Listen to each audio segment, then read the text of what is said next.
Hello everyone, friends and subscribers, Colonel Blitzen here. This is going to be the conclusion to my AIDS series. I guess you could call this a legitimate series now since it's turned into 3 parts. As I was saying, I do think there are part of the problem is that wrap it up is just too simplistic of a pseudo solution, and it really doesn't work. And also the intellectual dishonesty of most women who acquired AIDS acquired it from a partner who cheated. It is again not honest. As I said, a lot of times American culture tends to glorify hedonism and lack of discipline. All American culture, whites included, but because of our history and because blacks, generally speaking, are not as socioeconomically stable as many whites, when we deviate from anything progressive, it's going to hit us the hardest, and that's and an example of that is the whole AIDS problem. And excuse me, sorry. An example of that is the AIDS problem. As I said, Swoope acknowledges that that is an issue with both genders. Both genders equally are not disciplining themselves in regards to their behavior. The only problem is, as I said, the whole that special snippet just put it all on the men, which I don't agree with. And also the reason why I got so irritated and disgusted with the whole low self-esteem comment is because there are various different degrees of low self-esteem, and everyone does not respond and react to low self-esteem in the same way. Many people think just because a woman or anybody else has low self-esteem, it means they've lost their sense of self-preservation, and they've lost their sense of being safe and being responsible, and that's not always true. There, as I said, there's different levels of insecurity and low self-esteem, and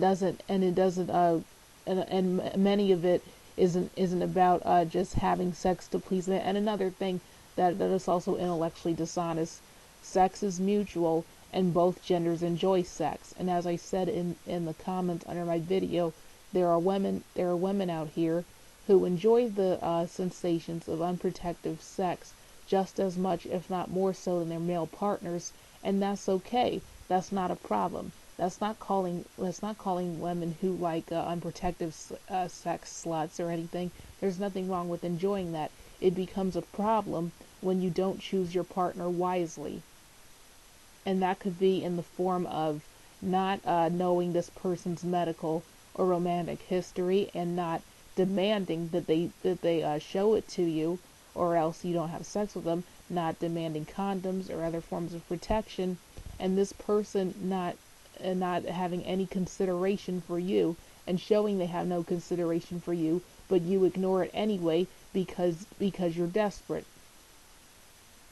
As I said, black people don't need to be concerned with what other people who don't have their best interests at heart will think about them or what they'll say about them. That's of no concern. If they just want you to conform to whatever they're doing just so they can feel better about themselves, they can feel validated, they do not have your best interests in heart. So what they think about you is null and void, and should not be fed into.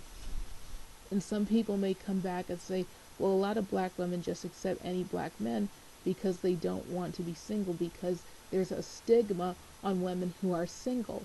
Well, I'll tell you what, a lot of that stigma is blown out of proportion, because no matter what your lifestyle choices, especially in regards to your romantic relationships, you're going to be scrutinized.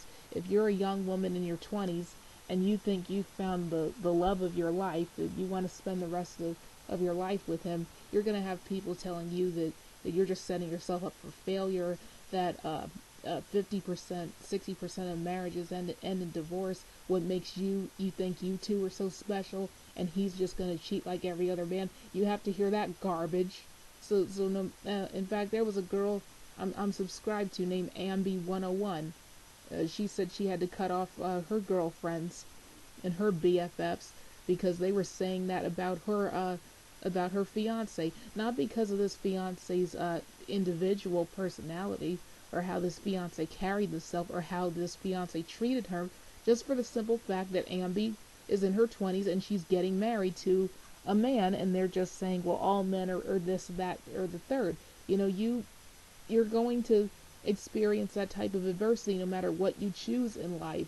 You shouldn't just bend and compromise in the face of criticism from somebody who doesn't really care about you.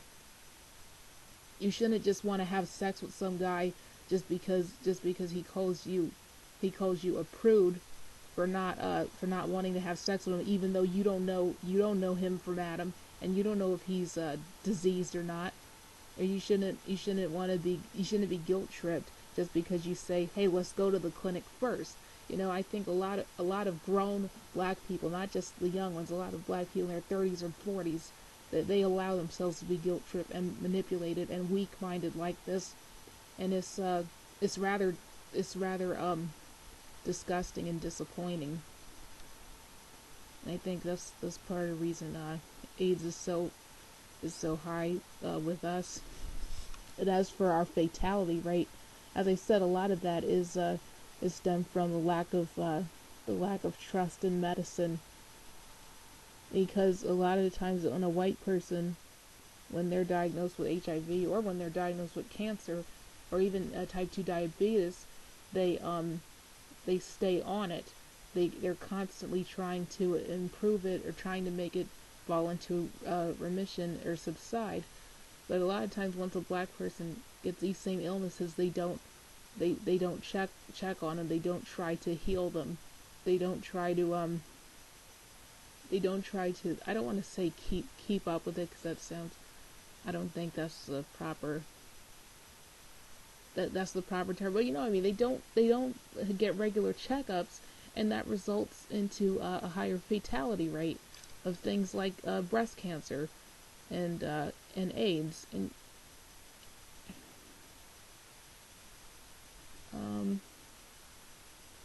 okay, I think I'm repeating myself at this point. Well, maybe I could talk about why I'm tired of hearing about the whole down low epidemic, because it's not an epidemic.